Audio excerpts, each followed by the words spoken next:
Now, I was not lucky enough to be there for that electrifying moment and the rally that just happened in Manassas, but our next guest, he was there. In fact, he was one of the very important people on the podium announcing this new ticket for the Republican Party. He is the governor of the Commonwealth of Virginia. He is Bob McDonnell. Thank you for joining us, sir. Hey, Larry, thanks for having me on. It was a great day. It was exciting to be there. Yeah, talk to me from a Virginia perspective about what's going on right now, because from what I'm seeing on television, Virginia is catching fire for the Romney-Ryan ticket. Well, I was thrilled that Governor Romney decided to make the announcement in Virginia. He knows it's a swing state. I think this shows how important he considers Virginia. Of course, having the USS Wisconsin in the background for Paul Ryan wasn't a bad idea either. Yeah, it sure wasn't. Down in Norfolk, Virginia, but it was a lot of enthusiasm today. Governor Romney called me yesterday to inform me of his choice, and also that he was going to make the announcement today. I told him that was thrilling, and that we would do everything we can this next 37 days to help get his ideas about getting the great country of America out of debt and back to work well known to the American people. Well, and Governor McDonnell, I mean that formula, getting the country out of debt and getting people back to work, that's exactly what you've done in your first 3 years, or your only 3 years so far as governor of Virginia.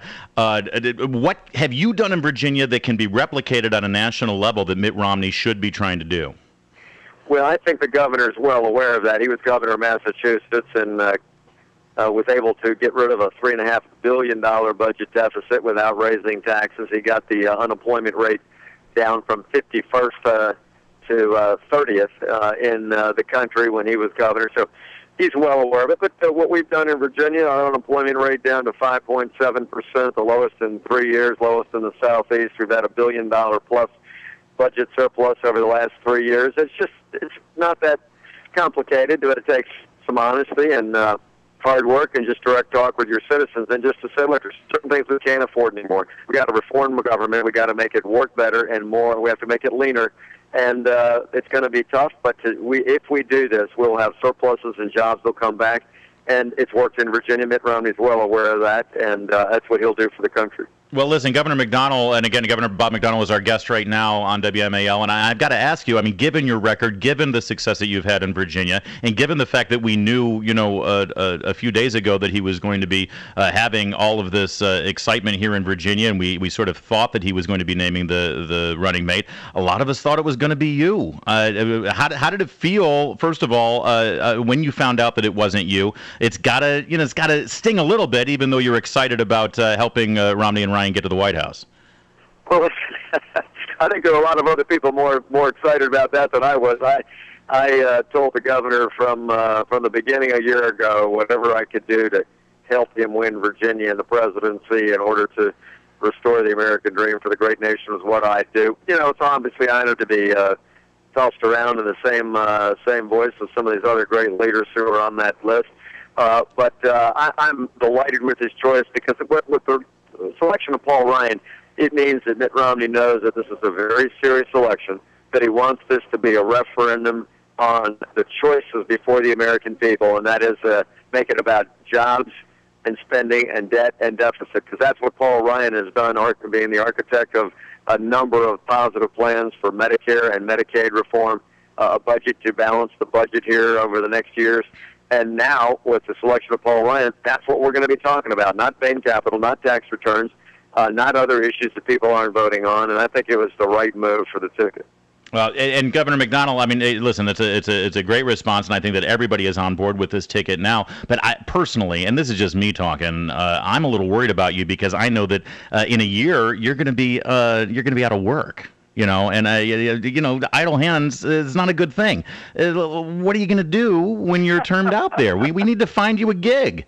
Well, maybe I could be an occasional guest host on WMAL, for a small fee, maybe something like that. Oh no, we don't need the competition here, please. Oh my God, why would you do that to me? No, my dad taught me as a young kid growing up in Fairfax County, in your own market, that you just keep your eye on the ball and do what you're supposed to do well, and then other opportunities will be added. And I've been blessed to have other opportunities in the past. So I've got about 16 and a half months left. We have a very busy General Assembly session set next year to lay the foundation for the future of our state, and obviously still some fiscal challenges, some problems to fix in both K-12 and transportation and some other areas. So I have got a full plate. I'm actually the Republican Governors Association chair right now, so I'm traveling the country also helping Republican governors win. So I have got a full plate. I'm blessed to have the job, and I'll worry about all that in a year. Well, listen, and to that end, Governor McDonnell, when you had your conversations with Governor Romney about potentially being a part of the team and going forward, were there any discussions about a cabinet position or any other role you might have in a Romney presidency? No, absolutely not. No, he's the same way. Nobody counts their chickens before they're hatched. He's got 87 of the toughest days of his life ahead with a very competitive race to win, and then he'll worry about all those things. So nobody's thinking about that. We've got a team now. I'm also chairman of the platform committee in Tampa, where I'll be going next week.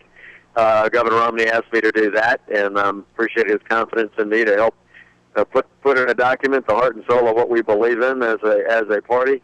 And so I've got my hands full with that. So we'll worry about all that after he's elected. In the meantime, I'm honored to be governor of Virginia and getting things done for our citizens and working with Democrats, frankly, and Republicans to get things accomplished. And the people of Virginia are lucky to have you, and it shows in the polls. You're very popular right now, and I'd love to talk to you about your role as the head of the Republican Governors Association, because we're seeing a trend here across the country with these superstar Republican governors. It seems like every state that has a Republican governor is much better off right now than the states that don't have a Republican governor. Is that a coincidence?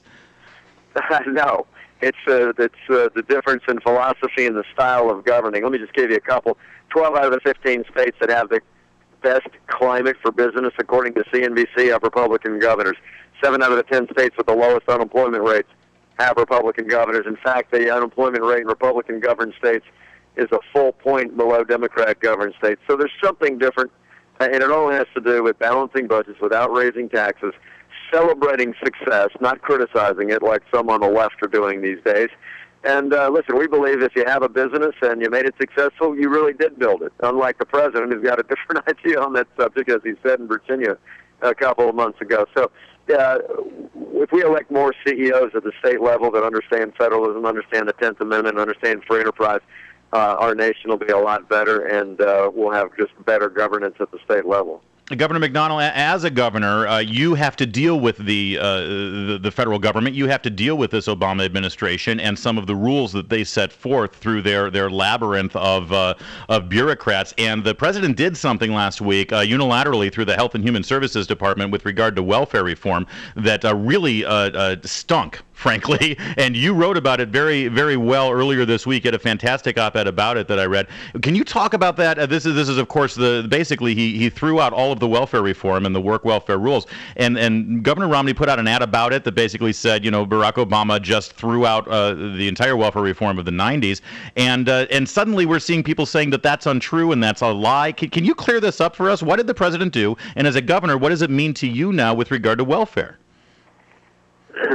Most people would agree that the 1996 welfare reform bill that was negotiated between President Bill Clinton, a Democrat, and Speaker Newt Gingrich, a Republican, was one of the most profound social changes of our time. It required responsibility and individual accountability in exchange, cash benefits, transportation, health care, to help people that were truly in need.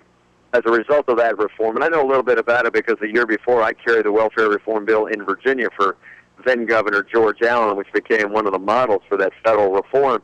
And the essence of it, Larry, the social compact at its core had a requirement for work, because if you work, you bring dignity, but you also bring money to the family, which means long-term you reduce your dependence upon government. And what the president did through Secretary Sebelius last week was basically to say, look, we're going to get more flexibility and try new things so that we can replace the work requirement with some other types of things and other experiences. But that really, if you do those kinds of waivers and give people those kind of exemptions, it undermines the core tenet of working for your benefits. And I think the reason he did it is because the economy's been so bad with the policies that have come out of this administration. When you have an 8.3% unemployment rate, it's harder for people to get jobs, including people on welfare. So I think it's all part and parcel of the same problem, and I don't think he should have done it We do need more flexibility in how we administer welfare, or TANF as it's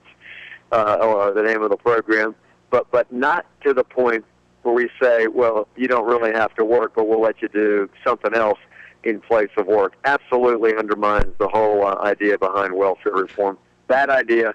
And that's why we've criticized him for that policy. Well, and also even beyond whether it's good policy or not, I mean, you just mentioned this was a bipartisan deal in 1996. It was, I mean, everybody saw what was going on. The Republicans dragged Bill Clinton kicking and screaming to finally sign this after 3 tries where Bill Clinton had vetoed it. Republicans and Democrats worked together to try to make this happen, and it happened through the legislative process constitutionally. How can Barack Obama just decide all on his own through his bureaucrats that he's going to throw it out? Well, you know, that's actually a great question, but it's emblematic of what we've seen in a couple of areas where the president and the administration can't get things done through the people's duly elected representatives, and so they use the administrative process or executive orders or regulations administratively and unilaterally to do it. We saw it in a horrific way last year when he couldn't get some things done to protect some of his friends and labor unions, and so he had the National Labor Relations Board rule that Boeing could not leave Washington State and open up a new plant in South Carolina, because it constituted union intimidation, one of the most abhorrent and incoherent rulings that have ever come out of the federal government. And after a while, of course, for lawsuits and everything, they reversed the decision. But that is exactly the same thing happening here. They issue an executive order to say that we're going to construe the legislation in a way to our liking so that we can really change the policy that Congress had set. So it's not the way things are supposed to work.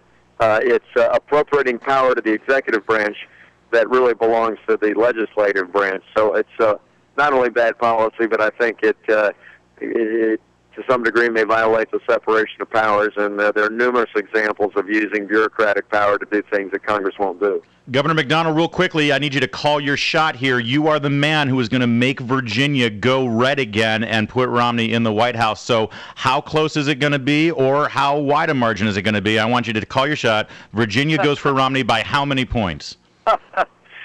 Well, I'm not that good at predictions. I will say this. I think it goes Romney close. Right now, it's a dead heat. Almost all there's a bunch of polls out, but they all have it essentially a dead heat with 87 days to go.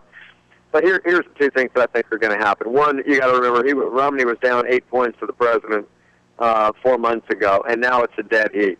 Number 2, both anecdotally and looking at the polls, the enthusiasm gap, in other words, the intensity of the voters on the Republican side, is higher by far than on the Democratic side, about 10 points in Virginia, 20 points nationally, which means more of our folks that will actually show up. And thirdly, I think this is what's going to happen, is the independent voters who determine the outcome of every election are going to get to know Mitt Romney better in 2 areas. One is plan to help middle-class Americans get back to work, get jobs, and take care of their families. But I think more important, and this was the key to the race, is the president spent 6 months sort of demonizing Governor Romney as somebody who's been successful, made a lot of money, and therefore can't relate to middle-class voters. That's not at all the Mitt Romney I know. I've just spent 12 hours with him, a lot of time on the bus. He's a warm, loving father and grandfather. He's been married for 42 years to the same woman. He's a strong leader. He doesn't pass blame along. He accepts responsibility. He's a results-oriented conservative, a rock who knows how to make things happen and get results.